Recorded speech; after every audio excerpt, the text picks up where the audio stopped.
This is 16 Sports Xtra. Welcome into the 16 Sports Xtra podcast. I'm Jackson Neill. That's Sabrina Hoover. Sabrina, we had regional championships, and usually at this point in the season for high school football, recording this on November 17th, we have one, hopefully two teams to talk about. Yep. We got three right now. I know. We had a lot of good games on Friday night. And of course, I mean, we got to start with the biggest one. Penn Carroll in 6A. Look at those students in the Christmas gear getting ready for Christmas already. Thanksgiving? No way. But this game was huge. You know, obviously, Penn's defense has been solid all year long. They continue to be solid in this game against Carroll. First half, it was a little dicey. It was 21-9 at one point. Carroll had a big lead over Penn, but we know how Penn fights back, right? Penn came back in this game, went ahead in the third, fourth quarter, played just dominant, like lights out on offense. Seemed like they kind of had it in the bag in the fourth quarter. Then Penn misses that field goal to go up a few more points. So it looked a little like, okay, what could Carroll do back on offense? Because in the third quarter, Penn's defense was just stellar. I mean, Carroll had to punt the ball a few times, went 3 and out a few times, nothing really going there. And then, of course, Penn's offense went off as well. But in that fourth quarter, Carroll gets the ball back, 2 plays, touchdown. And then, Penn gets back on offense, doesn't do anything offensively. A few minutes are left in the fourth quarter. Carroll gets the ball again, another touchdown, another play. So it's like, it seemed like to me, the Penn for how much this Penn defense has had success all season long, it seemed like it kind of stalled out a little bit there in the fourth quarter. I mean, this Carroll team was so dominant. I mean, they're a very, very good program. They had some really, really good wide receivers. I mean, this is a team that beat Elkhart earlier on this season. They're very successful, but just to see Penn kind of lose it a little bit there at the end, it was just, unfortunate. Yeah, it's a tough way to have their season end. I mean, when you talk about teams at this point in the season, everyone you're playing, we always say, okay, obviously everyone's good, but everyone also is, there's no quit. There's no, teams get down at this point, and especially for a team like Carroll who plays, down there in Fort Wayne, who's had several losses during the regular season. This isn't a team that just walked through their schedule. It's this is a team that's been down before. They've been down, they've lost games, they've struggled at points in the season. And all that does is that in a game like this, when, maybe that you're up and then all of a sudden you lose out, you lose that lead and then you're down. It's you don't panic. Right. You're fine. You know that you've been in these positions before. You've been unsuccessful, but you've also been successful in different points. That's, I think, what I really take away from this game is that Carroll just, this point in the season, it was such a great run for Penn, getting to a regional championship in 6A. I mean, it's the toughest class of football for a reason. It is, every team at this point is so good. Yes. Still a great season for Penn getting this far. If they had won, they would have they would be going up against Westfield, who Max Preps has ranked as the number 2 team in the state, only behind, Brownsburg, who's nationally ranked. So at this point in the season, especially in 6A, you're going up against some real crazy teams, but still good job on Penn for kind of, having a pretty good season right there. Down to Class 5A, where one of the craziest results just ever, man. Concord is able to beat Lafayette Jefferson 47-45 after a 48-yard field goal from Nathan Potter as time expires. I mean, this game was just back and forth. I was going to say, especially knowing how successful, Concord has been this entire season, right? I mean, to have the offensive success and then to end it with a game-winning field goal. I mean, come on. It's the icing on the cake for this program. It's crazy. So I know right now in the NFL, the big thing is they have the K-balls. So they're there's always 60-yard field goals or whatever. Right. And it still feels like in college, we cover Notre Dame, so obviously we deal with kicking issues in college, but there's still college kickers are always whatever. It is crazy what these high school kickers can do. I mean, Nathan Potter right here for Concord, Ryder Place over at South Bend St. Joe. We'll get to him in a second as well. There are some really strong kickers in high school football. I don't remember a time ever seeing, a school being able to nail a field goal like that with ease or kick a 48-yarder. I was going to say, and 48-yarder, yeah. Yeah, it is absolutely crazy. But, you speak about a team like Concord that has kind of been through it, in the past 2 years. Obviously a ton of wins, but also just some disappointing results. You look at this run through the postseason right now. They had to get over and beat Warsaw, a team that's kind of get the monkey off their back, so to speak, after last season. Then they just a 5-point win over Fort Wayne Northside. Now this crazy win over Lafayette Jefferson. This is This is a team that has to kind of fight, scratch, and claw. Obviously, they're very good, but man, they are just coming up in the biggest moments. And it kind of, I hate to, again, compare them to an NFL team, but the Chicago Bears, just because of, like, they just find a way to win. Like, you don't know how, you don't know, it could be the messiest game, and you're like, how the heck did they come back? You know what I mean? So it's like, Concord has always been that kind of team for me a little bit. Like, just even last year, I mean, them having the, regular season that they had, having all that, having all the ups and downs. And then, of course, this year, losing to Mishawaka, but then, getting that big win over Warsaw earlier on, having to beat them twice, that was like a back and forth game until the very end. But I mean, you look at a program like that, and it's exciting to see them kind of make a run here. No, it really is. I mean, especially after last season where we just thought, okay, this could be the year. It wasn't. It was Warsaw's year. Now it's formerly Concord's year in the semi-state where they're going to be taking on Maryville, a team that beat Michigan City by 20 points. This one is going to be a really tough matchup for the Minutemen. I think, though, if you're thinking about, okay, how the bracket shapes up for semi-state, you'd rather play Maryville than either New Palestine, one of the best teams just right in the state in general, regardless of class, or Bloomington South, another really, really good football team. So I think Concord has a winnable matchup this Friday night against Maryville, but still, that's a program that doesn't. They're very used to being here. This is kind of like, okay, another season at this type of level, getting this far, just playing playoff football. So that's gonna be a tough matchup for them, but still something so exciting because the thing I love hearing, is when we start these seasons and do our season previews, you ask some teams okay, what's the goal? And you hear from several teams, Indy's the goal. And Concord was one of those teams that pretty much said that to me. We want to get to Indianapolis. We want to get to Lucas Oil. Not just have the regular season game, but they're there. They actually have I think their whole thing was Lucas Oil twice. That was their whole thing this season, which is kind of cool. And I have to point out too, they haven't had a home stadium. This is the craziest thing. They're just playing all these games. This is at Rice Field and Elkhart. They're just wherever. It's like a barnstorming team. And I love it too because honestly, they bring all of their their statues there, all their little signs. They make it feel like it's a home stadium, and I think that just shows how much pride that they have in that school. Exactly, and it's just and also I think it helps in a way. You do that all season. Going on the road this week, it's that's what's new. Right? Yeah, that is true. Just another week, so that's really exciting. They're one win away from getting to that goal of getting to Lucas Oil. I think with an offense like they have, especially with Bo Brunner and Reese Brevard, you have those two guys. You have a chance against whoever you want to put. Yep, and Reese is such a big playmaker. I mean, he can turn the game around. It's crazy. All right, let's go to Class 4A now. This is the one you were at. The one I was at. You want to talk about just a crazy game. 10-7, South Bend St. Joe beats Hobart. Wow. This Huskies team, this is maybe the best high school football defense I've ever seen. They beat Hobart 10-7 to win the regional. They beat Mishawaka 13-7 to win the sectional. The week before that, they beat Northridge 14-7. I mean, they then shut out South Bend Raleigh in the first round. So through 4 playoff wins, they've given up 21 total points. That's insane. No more than 7 a game. That's insane. And then 1 shutout. It is so hard. I mean, you saw that touchdown right there that Hobart got. The only reason they scored a touchdown was because South Bend St. Joe, threw a bad interception in their own side of the field. Right. They were set up. Other than that, they were not moving the football on South Bend St. Joe at all. I mean, you see that they're Bricky's trying to throw the football. There's just so much pressure. Yeah. They have these guys like James Cornetti. It is a very, very tough football team. I don't know how you beat them.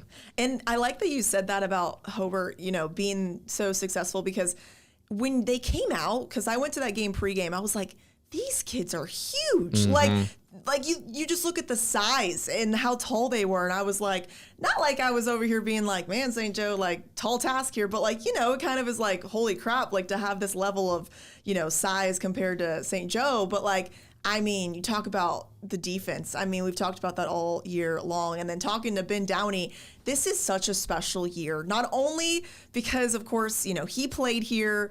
He's coached here in the past. He left for a little bit to be with his family, came back. He's got 2 sons on the team, Dallas Downey being the senior that he is, and then he has a sophomore in Dawson. So, all of this is kind of shaping up to be like one of those special years, right? Like where you're the head coach, you're the father of these two sons, you're making a run and you're having fun doing it. It's really cool. I mean, after the game, you kind of saw that in the footage there, that the students were rushing the field. I was almost getting trampled. It was hilarious. But Glad then you're still with us. Yeah, after the game, the whole team's, like taking a knee at midfield, and Ben Downey's talking with him, and all the fans are there too, and he's just like, I'm going to be honest with you guys. Back when you guys were freshmen and sophomores, you didn't have it. Like something would go wrong and you turn on each other, and you were not a cohesive football team. You are not a good group. Since then, you've learned. Now something happens, you come right back and you respond. And it's like showing how much this team has grown, how much this program has grown. I mean, they are 12-1 right now. We love doing this, and we kind of mentioned the defense, but have to check in on their points allowed this season. We're up through 13 games. We're up to a whopping 110 points. Wow.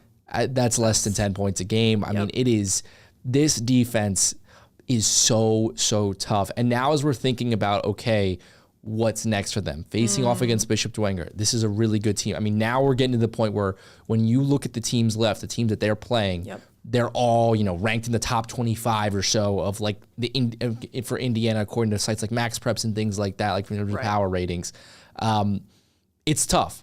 But the one thing I will say is that when you think about football at any single level, whether it's high school, college, pro, anything, when you think about getting deeper into the season, especially then going on the road for playoff games, one thing that always travels is defense. No matter what, defense seems to usually always travel well. Right. So when I'm looking at this Friday night, it's like the way St. Joe can play defensively, having a kicker like Ryder Place where you just need to get him into like within 35 yards or so and he's going to hit a field goal. Right. And yeah, you might only put up 10 points, but that might be all that you need. And I was talking to Austin Huff from the South Bend Tribune on Saturday, and he was telling me that Dwenger kind of, in a way, mirrors St. Joe because they both have really, really solid defenses. So I think that's going to be another game where you're right. It's going to come down to maybe a field goal. Maybe it's going to come down to one play, on fourth down. Who knows? So it's like in a game like that with such high stakes, you don't have like time or room for any errors. No, you really don't. It is like, and that's what St. Joe does so well. It's like, I think when you think about the St. Joe defense, they obviously have a lot of talent on that side of the ball. They have a lot of experience on that side of the ball. But it's not like there's not one guy in my mind. And there are great players like Trinity, I think, is one really good player on that side of the ball. But there's not really like one super stud or anything. It is just such a cohesive group. I think that's why they were able to beat Mishawaka. They're so disciplined.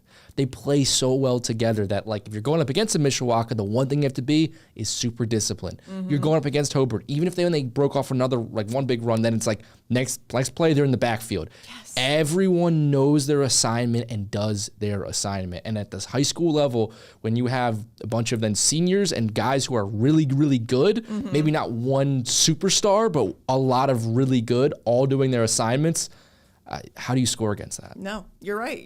And again, it just like, I love how you mentioned the student section earlier because again, like it's just fun to see at this time of year, these fans, these, the supporters that have been with this team all season long and they're still playing football here in November. So this is going down. I mean, at this point, when we're talking about these teams, these are like some of the best seasons in program history for a lot of them. But now we got to go to that guy, Miles McLaughlin. All the highlights of him.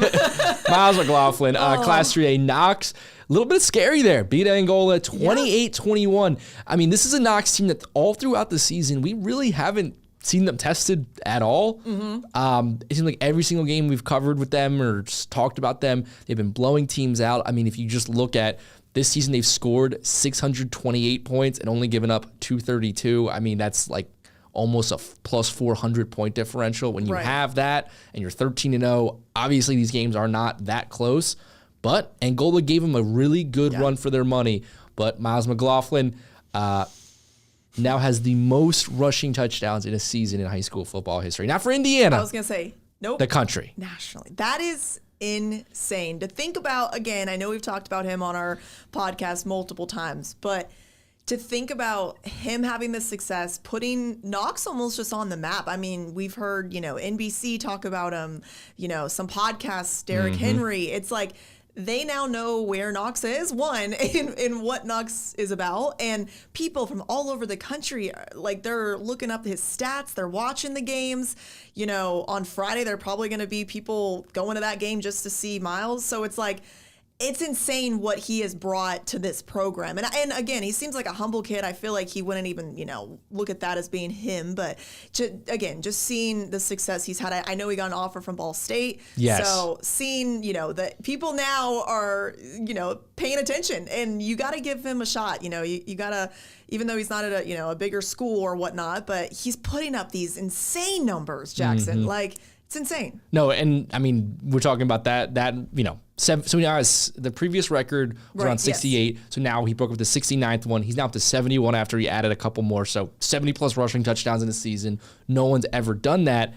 Also, he's up to 4,768 yards, which is also the most rushing yards in a season ever. And it's like, this guy averages like 300 yards a game. So could he be like getting to 5,000 yards? I mean, in a season? Yeah. Also, this is another crazy stat. He finished Friday's game with 447 points scored this season. That's just 6 points shy of the national single season record of 453 set by Brett Law of Sheridan, Indiana back in 1988. I mean, this is like video game numbers. This is like past video game numbers. True, and then we also have to think too, I'm trying to figure out, but I think he's not even that far off from Derrick Henry's career rushing record for most ever in the nation. It is just absolutely insane. You can't even imagine how many records he's surpassed. But I'm just so it's a really good sign for Knox to be able to win a football game like that, because I think the one team I kind of they remind me of is like the North Judson of last year. Yes. Where they're both kind of from smaller areas. North Judson obviously was just 1A there, Knox is 3A, so a little bit different right there, a little bit bigger football, but still the idea of this team playing in a division where they can just kind of win big every single week. They just running through the playoffs. I mean, even up at this point, their first couple wins, 50-21, 50-35, 48-18. Like, they just even when it's kind of close, it's still like 15 points. But what happens when they actually get really tested, because you will be tested in the postseason. And that's coming up. Yeah. Exactly. They were able to do that well against Angola. Now they're playing Bishop Luers. And I mean, you think about teams from the Fort Wayne area, yeah, they're 8-5, but you look at their the teams they've played. I mean, there are 5A, 6A schools on that. They are beating Fort Wayne Northside in double overtime. That's a team that almost knocked out Concord in the 5A playoffs. Wow, that's insane. No, and it's so funny because a lot of the Fort Wayne schools, especially bringing up Carroll too, they just have so much talent.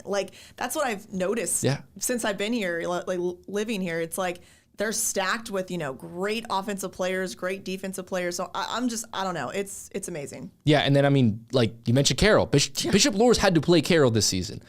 Carroll's a team that's made it to semi-state in Class 6A. Fort Wayne Bishop Luers is a 3A school, and they have to play them in the regular season, go at Carroll. That is the one thing that's going to be tough. Right. But for Miles, I mean, he's already set these records. And I think if you're Bishop Luers, the way you have to almost view playing against Knox is, all right, Miles is going to have 200 yards and 3 touchdowns. What can we win the game? Yeah. No, it's true. Because you're not holding him to less than that. No, and that's the biggest thing I feel like we talked about too in previous matchups. It's as a coach, it's contain number 2, but it's how do we do how do you even? That's really fun. That's really nice to say. Yeah, honestly, it's a great message. But it's okay. All you gotta do is just contain number 2.